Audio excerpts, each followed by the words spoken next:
Welcome back to Beamer Boys. Today, something a little bit different. 1998 Kawasaki STX 1100 jet ski. 1998 Sea-Doo GTS jet ski. That one has a 2-cylinder Rotax engine. This one has a 3-cylinder 1100 liquid triple. This one has no spark. And I've been working on it for quite some time now and still haven't been able to figure it out. I'm not going to focus on that jet ski today at all. That's second, whatever. I want this one working first. Get the seats off. We'll pull the seats off and be back with you. So I had one. This was worked on before me. So the exhaust manifold's off, the intake manifold's off, which vice versa. And I have the CDI. I replaced the CDI box in it, so that's in pieces. But the next thing I want to do is I want to pull the stator off and pull the oil pump off, and I want to look at the flywheel, the contact surfaces on the flywheel where it meets the stator, because I replaced the stator but I never cleaned those contact points, so I'm thinking that could be the reason it doesn't have spark. Back here, everything's already put together pretty much. I just got to put everything back in place, so I figured it'd be easy to just pull this, pull that, take the stator out. It's no big deal to take the stator out and clean it. And, yeah, see if it needs to be cleaned. No, this thing is going to be a big project, but we'll get it done. So, I'm going to pull the motor out for the simple fact of, if you look down in here, there's about 1 inch of two-stroke oil and nuts and bolts from the previous person that worked on this in the hull. So I want to take it all out and clean it. I believe the jet pump has to come off to do that. So I'm going to do a little bit of research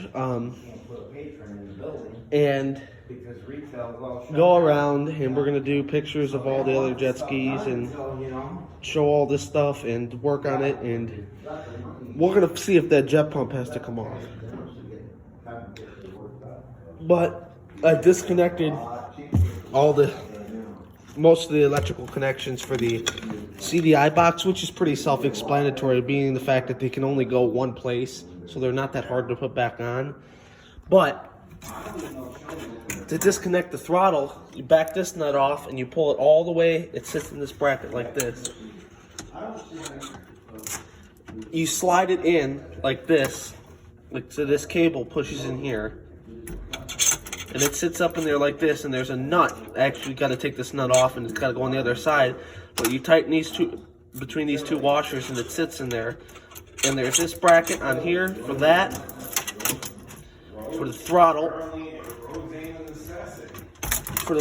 and then there's one for the choke. All this other stuff was already taken apart, so I can't show it in the video, but we'll be right back with the next step. All right, so the next thing to take off is this shield. It goes over the drive shaft, the coupler.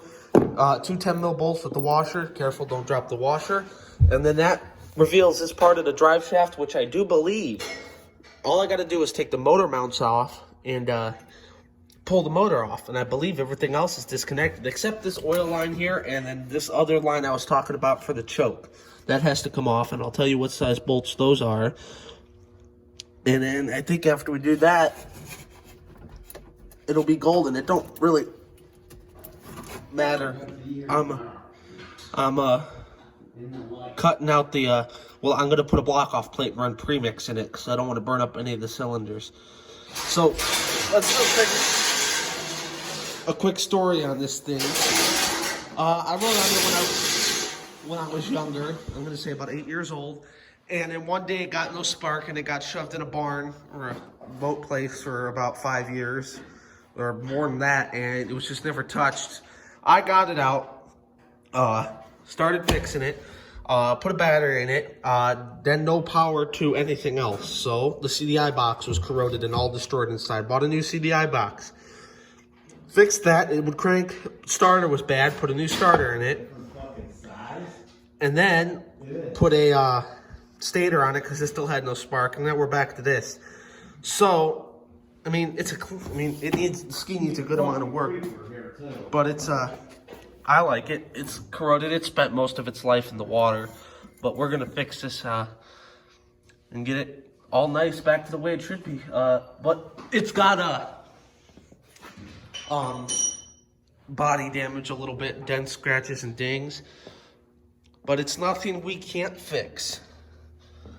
Beamer Boys does everything. See, even Anthony, or whatever, is back there working on pulling the motor out of the Tahoe that you've seen because it decided to blow up. Ford, GM, you know all that crap. Okay, to take the motor mounts off, there is 4 bolts. They are size 3/16, so that's what I took them out with. It fit fine. You're gonna have this line right here. I just cut it because I'm gonna run a block off plate for the oil pump. I'm doing premix. I don't trust that self-injection crap. And then there's a hose clamp you take off down there, flathead with the screwdriver, and then this just comes apart. Push the motor forward and pull it out.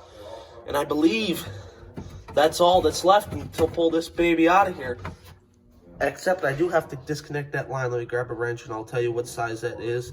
That is actually, a little more. Let's see here.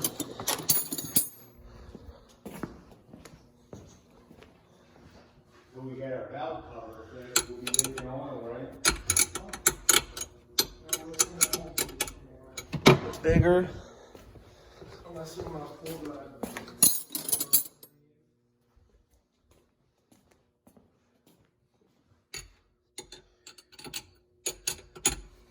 Smaller. Oh, where's the right in the middle size?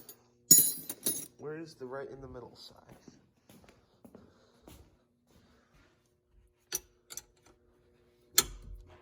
Oh, there we go.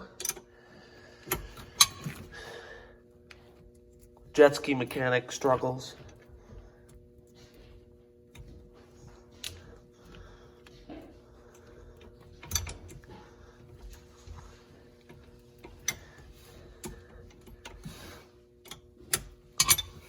You could also just take the bracket off, which would probably be easier. But I don't do the whole easier thing. I like to do things the hard way. But, you know, if I would have saw. Hell, we may end up taking that bracket out. I just don't want to come loose. We're just going to pull that bracket out. And I'm pretty sure that that is probably a 10 mil.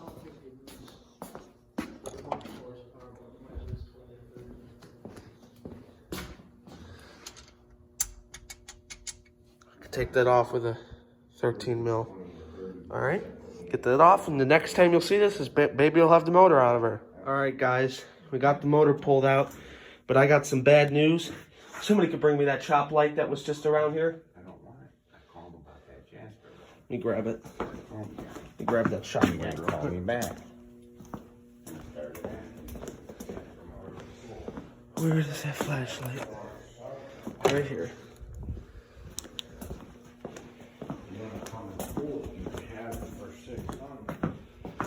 Okay, pull it out. Number one, this is all rusty. This is not good.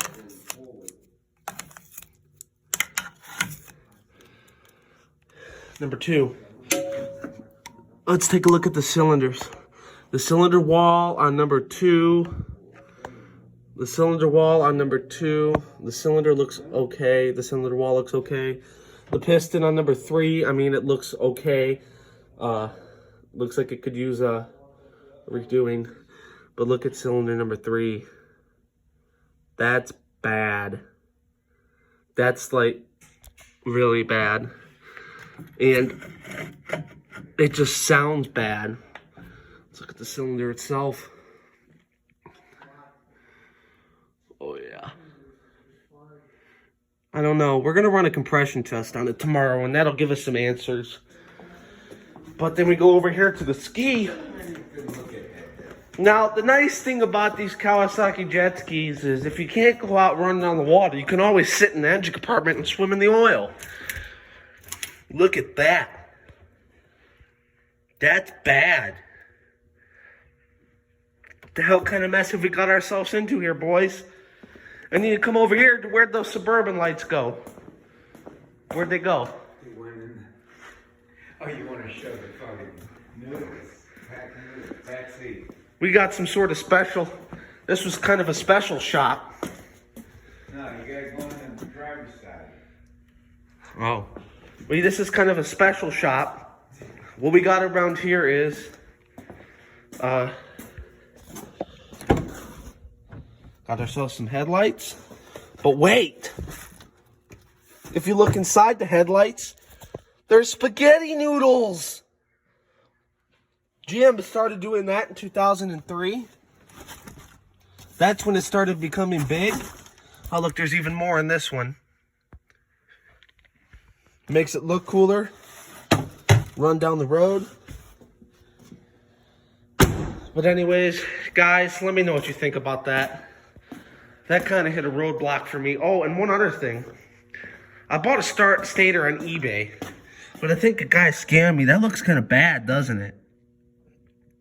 I don't even think we should have put that in. I should have sent it right the hell back to him. That's blown. And it smells, too. Like burning electrical. So, that's it, guys. I'm tired for tonight. Irritated. Comment what you think is going to go on. Please tell me what you think.